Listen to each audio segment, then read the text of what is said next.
intentions are clear for the world to see. Russia's leaders bear full responsibility for their reckless actions and the lives lost. NATO allies condemn Russia's invasion of Ukraine in the strongest possible terms. It is a blatant violation of international law, an act of aggression against a sovereign, independent and peaceful country, and a serious threat to Euro-Atlantic security. We call on Russia to immediately cease its military action, withdraw its forces from Ukraine, and choose diplomacy. We fully support Ukraine's sovereignty and territorial integrity, and Ukraine's right to self-defense. Russia is using force to try to rewrite history and deny Ukraine its free and independent path. NATO's core task is to protect and defend all allies. There must be no room for miscalculation or misunderstanding. An attack on one will be regarded as an attack on all. This is our collective security guarantee. Today, the North Atlantic Council decided to activate our defense plans at the request of our top military commander, General Todd Walters. This is a prudent and defensive step to protect and shield allied nations during this crisis. And it will enable us to deploy capabilities and forces, including the NATO response force, to where they are needed. In response to Russia's massive military build-up, we have already strengthened our collective defense, on land, at sea and in the air. In the last weeks, allies from North America and Europe have deployed thousands or more troops to the eastern part of the alliance and placed more on standby. We have over 100 jets at high alert, protecting our airspace, and more than 120 allied ships at sea from the high north to the Mediterranean. All this shows that our collective defense commitment, Article 5, is ironclad. We will continue to do whatever is necessary to shield the alliance from aggression. I have called a virtual summit of NATO leaders tomorrow to address the way forward. Russia is now facing severe costs and consequences imposed by the whole international community. The Kremlin's aim is to re-establish its sphere of influence, rip up the global rules that have kept us all safe for decades, and subvert the values that we hold dear. This is the new normal for our security. Peace cannot be taken for granted. Freedom and democracy are contested by authoritarian regimes, and strategic competition is on the rise. We must respond with renewed resolve and even stronger unity. North America and Europe together in NATO. We are an alliance of 30 democracies standing as one. We will protect our people and our values. Democracy will always prevail over autocracy. Freedom will always prevail over oppression. And then I'm ready to take your questions. We'll go to Interfax Ukraine. Thank you, Anna. Interfax Ukraine, Irina Sommer. Secretary General, we all know that NATO will not fight for Ukraine. But don't you think it's time for NATO to build anti-Putin coalition? Thank you. NATO stands in solidarity with Ukraine, and NATO allies are imposing severe costs on Russia for the reckless invasion of Ukraine. NATO allies, in close coordination with the European Union and other partners all over the world, are now imposing severe economic sanctions on Russia to demonstrate that we follow up on what we said, and that is that it will be a high price for Russia to pay. NATO allies have also over a long period of time provided support, practical support, military support to Ukraine, and helped them to build a much stronger, much better equipped, much better trained armed force today than the Ukraine had in 2014. And I would like to recognize the professionalism and the bravery of the Ukrainian men and women in uniform who are now standing up against the Russian invasion. So we continue to stand together, condemning the Russian full-scale invasion of Ukraine, and allies stand together also in sending a message that we will never accept the brutal violation of international law that we see taking place as Russia now invades Ukraine. We'll go to Bloomberg.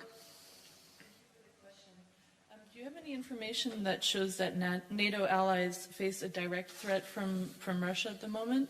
And would NATO reconsider military intervention in Ukraine? Thank you. So NATO is the strongest alliance in history. And make no mistake, we will defend and protect every ally against any attack and every inch of NATO territory. And that's the reason also we have increased our presence in the eastern part of the alliance with thousands of more troops, ships and planes over the last weeks. To send a very clear message that an attack on one ally will trigger the response from the whole alliance. And we do so not to provoke a conflict, but to prevent a conflict.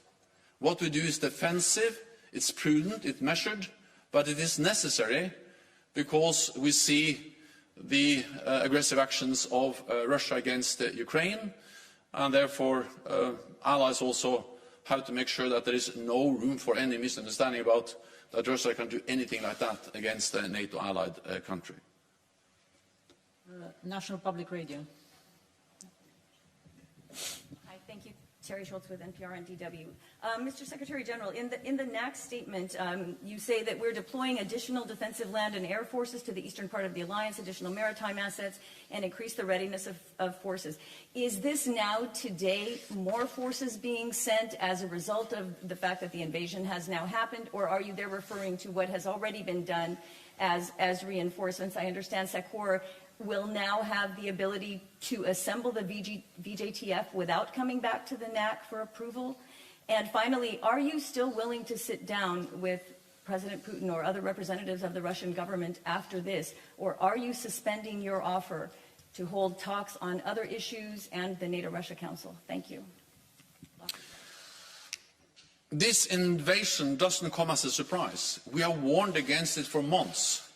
And sadly, what happened this morning during the night was something that Allied security and intelligence services have predicted for a long time. We have tried to prevent it by calling on Russia to engage in diplomatic efforts, by telling Russia that there will be severe costs, economic sanctions, if they invade Ukraine further. But what happened over the last hours, what has happened over the last hours, demonstrate that Russia, despite our diplomatic efforts and despite our clear message of economic sanctions, decided to once again invade Ukraine. But since we have been warning against this for a long period of time, we have also taken prudent measures to prepare ourselves. And that's the reason why we, over the last months and weeks, have significantly increased the presence of NATO troops in the eastern part of the alliance, more land troops, ground forces, but also air and naval forces. In the coming days and weeks, there will come even more. So we will further increase, and we are increasing, our presence in the eastern part of the alliance, And today we activated NATO's defense plans that gives our military commanders more authority to move forces and to deploy forces when needed. And of course this could also be elements of the NATO response force. So we are ready, we are adjusting our posture, but what we do is defensive, is measured, and we don't see confrontation. We want to prevent the conflict and any attack against any NATO allied country. And for talks? Will you still sit down and talk? Well, we have reached out to Russia for weeks and months, and what we have seen is that the Russian message has been that they actually have never taken these talks seriously, because while we were trying to find a political solution, they were planning for this invasion. And while we were trying to find a political solution, they were actually day by day, week by week, increasing their military presence and readiness on the borders of Ukraine, and now they launched invasion. So Russia has shut the door to a political solution. We regret that, but that's sadly the reality, which has severe and very serious consequences for the people of Ukraine, but also actually impacts the security for all of us. And that's the reason why we step up our presence in the eastern part of the alliance. Frankfurt Allgemeine Zeitung. Thanks a lot for taking the question. Secretary General, actually two questions. The first one, I'd like to hear your reaction to what President Putin said this morning when he announced the military operations. He said that any country that interferes with them would face consequences greater than you have seen in your history, which I take as a veiled threat with a nuclear attack. So please, what's your response to that? He did not specify what interference means. And the second question, very simple, can the NATO-Russia Founding Act be upheld under these circumstances? Thank you.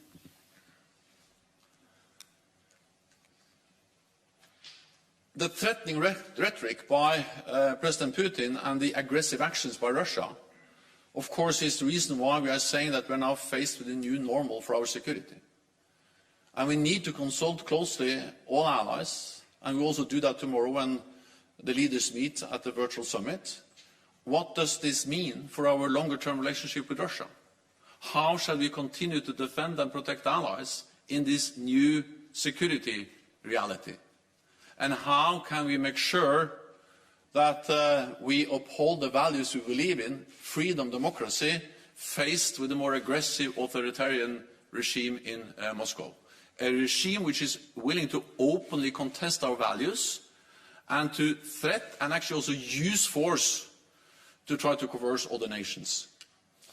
So this will have some long-term effects on our security, on how we respond, on how NATO is reacting, and also on how our relationship with Russia can evolve. We don't have all the answers today, but there will be a new reality. It will be a new Europe after the invasion we saw today. And therefore I welcome the fact that we are so closely coordinating, so closely working together in NATO. We stood together in warning against the Russian aggression, the plans. We stood together in reaching out to Russia and tried to prevent the attack. And now we need to stand together in responding to the attack. And that's exactly what we are doing. That was the first question. The second question? Well, that's part of this new reality we have to look into. And there will be a different reality, and we need to respond. But this is not the day to draw all the conclusions. But we will have an important discussion among leaders tomorrow. And okay.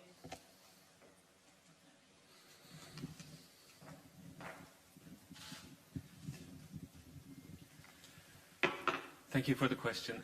Mr. Secretary General, today Ukraine has called on Turkey to close the Bosphorus and the Dardanelles Straits for Russian vessels. Is that an action that was discussed in this morning's meeting, and are there other similar actions that have been discussed today? That was not discussed in the meeting today. Turkey is, of course, a NATO ally. Turkey has a special role when it comes to the Bosporus Straits, but this was not an issue in the meeting this morning. What we discussed this morning was the need to activate the defence plans. We made a decision to activate those plans, which enable us to move forces more quickly to where they are needed, and also to agree a statement where we express a very strong condemnation of the Russian invasion of Ukraine, and also announced that we are going to have a NATO summit, a virtual NATO summit tomorrow. Wall Street Journal. Dan Michaels, Wall Street Journal, thank you for the question. Could you talk a little bit more about the activation of the defense plans? What exactly does this change, and when was the last time this was done? Thank you.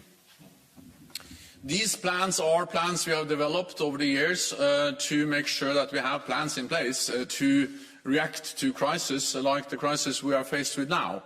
And they are defensive plans, they are prudent plans, and they are plans that covers the whole east of our lines, from the Barents Sea down to the Mediterranean, and they give our military commanders some more authorities within politically defined guidelines and frameworks to deploy forces where they deem it needed, and that's exactly what we have agreed today. So these, again, are defensive plans, ensuring that we have forces at the sufficient readiness at the right place throughout Europe. Associated Press. Have they ever been activated before? So I don't know whether it's right for me to answer that question, because I don't know whether it has been made public before, so I only said that we activated them today. Associated Press.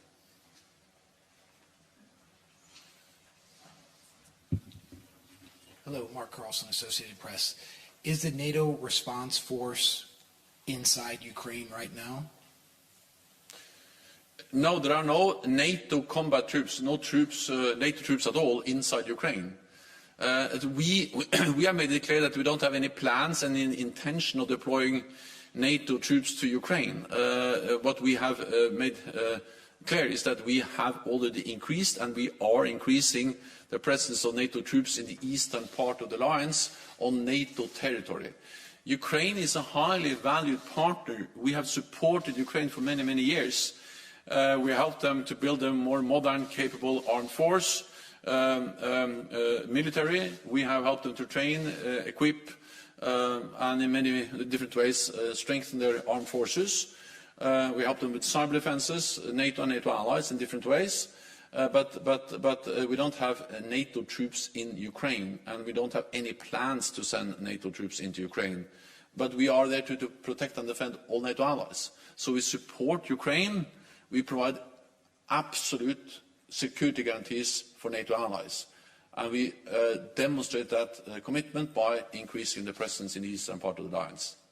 We'll try to take a couple of questions online before we come back to the press room. So we'll go to Steve Erlanger from New York Times.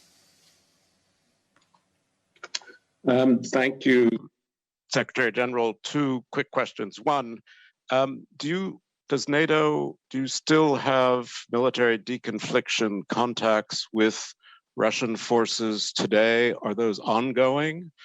And secondly, a lot of NATO countries are going to want to keep supplying weapons to Ukraine. Do you foresee this as a major risk of NATO-Russia conflict? And where else do you see risks of conflict now between Russia and NATO countries that could spill over into something worse? Thank you, sir. We have increased the presence in the eastern part of the alliance, and we have activated NATO defense plans today to make sure that we do not see any spillover to NATO territory. Because as long as Russia knows that an attack on a NATO ally will trigger a response from the whole alliance, they will not attack, because we are the strongest alliance in history. And as long as we stand together and make clear that we are committed by our collective defense commitments, that's the best way to prevent any attack, any spillover from the tragedy, the heinous attack we see in Ukraine, spillover onto any NATO-allied country. The NATO allies have provided support to Ukraine in many different ways over the last years, especially since 2014. NATO has helped them with the cyber defenses. We have also helped them with some different trust funds for different activities, and then on top of that, and different capacity building measures help them to strengthen, including the naval forces and other elements of their armed forces. But then on top of what NATO has done as an alliance, NATO allies have also provided military equipment, including defensive weapons and other types of support training. It will be a national decision in what way allies continue to provide support. So that's for individual NATO allies to decide. Deconfliction is extremely important for us. There has been contacts between our military commanders and Russia. We will continue to reach out to them to make sure that we do everything we can to ensure deconfliction. We'll next go to Helsingin Sanomat, Teija Sutinen. Yes, this is Teija Sutinen from the newspaper Helsingin Sanomat.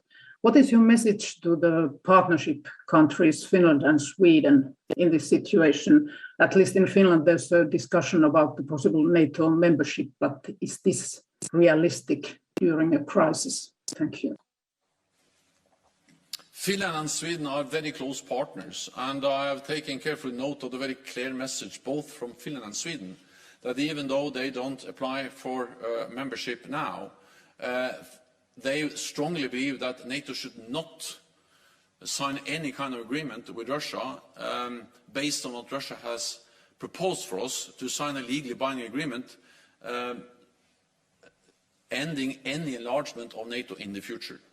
So I've seen that Sweden and Finland states that for them this is a question of self-determination, the sovereign right to choose their own path, and then potentially in the future also to apply for NATO membership. So for me, the very clear messages from Finland and Sweden just has underpinned how important it is that NATO allies do not compromise on core values, including the right for every nation to choose its own path, meaning whether it wants to belong to NATO or not belong to NATO. NATO respects those decisions, regardless if it's yes or no to joining a NATO. We very much value the close partnership with Finland and Sweden. It's important for NATO, it's important for Finland and Sweden. I visited Finland and Sweden this fall together with North Atlantic Council, and we see how closely we work together, exercise together, increase our ability to operate together, interoperability, and we also have very close political consultations. And therefore, I have invited Sweden and Finland to the virtual summit tomorrow, the NATO summit tomorrow. So at the NATO summit tomorrow, we will have Sweden, Finland, and the two EU presidents present, showing in a way the very strong unity we demonstrate, transatlantic, NATO, and also close partners, EU, Finland, and Sweden. We'll go to Polish radio. Beata Płomecka, Polish Radio. If I may, follow-up question to Terry's question. When exactly this high readiness element of the NATO response force may be deployed? Is it up to the leaders if you convey the summit for tomorrow? Thank you. First of all, we have already deployed thousands of troops. And for instance, to Poland, there are more US forces, there are more forces from the United Kingdom, and there are also all the nations deploying more forces to Poland and also to other countries in the eastern part of the alliance. More ships in the Baltic Sea and more planes conducting air policing and protecting our airspace. So this is going on, and there will be more forces in the east of the alliance over the next days and weeks. Then that could include elements of the NATO response force, but the most important thing is not exactly which elements or which forces, but the most important thing for Poland, for the other allies in the eastern part of the alliance, is that there are more NATO forces in the east. And there is, and there will be even more NATO forces in the east in the coming days and weeks. Final question to TV2. Thank you for the question, Mrs. Sørsdal from TV2 Norway. Secretary General, you have received apparently very good intelligence in recent weeks. You have shared it. You have been open about it. Do you have any information of the Russian plans ahead?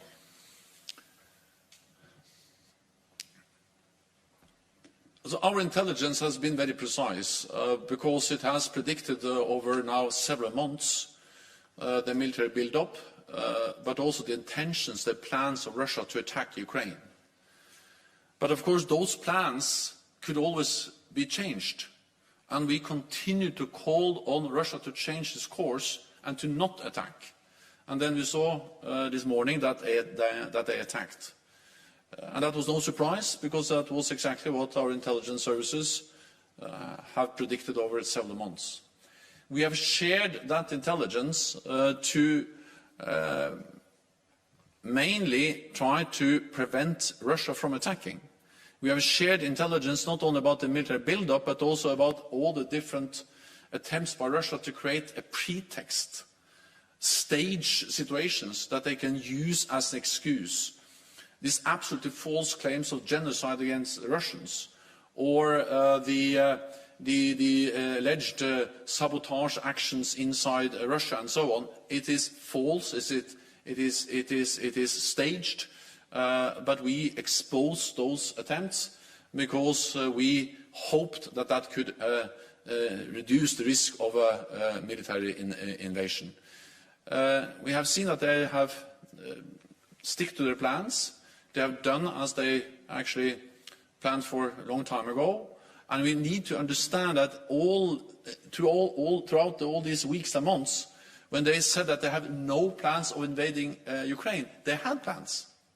And they were not only having plans, but they actually built up all these forces with one clear aim, and that was to invade Ukraine.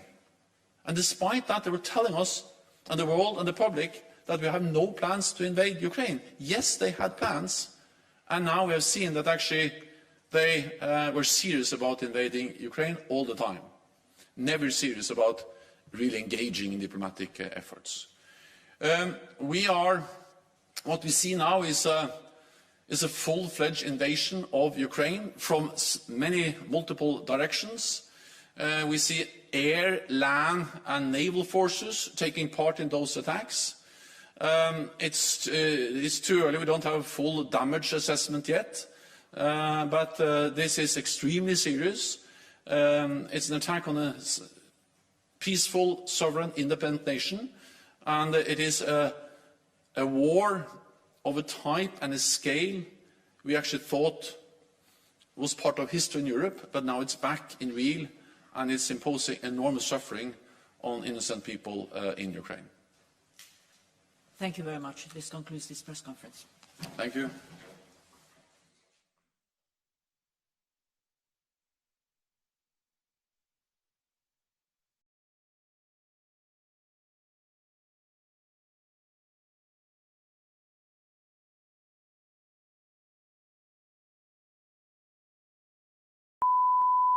This is the primary audio circuit for the Reuters live service.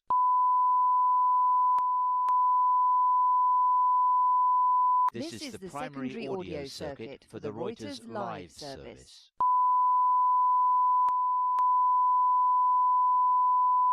This is the primary audio circuit for the Reuters live service.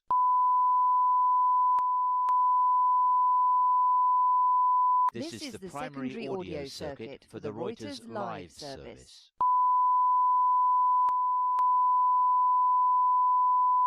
This is the primary audio circuit for the Reuters live service.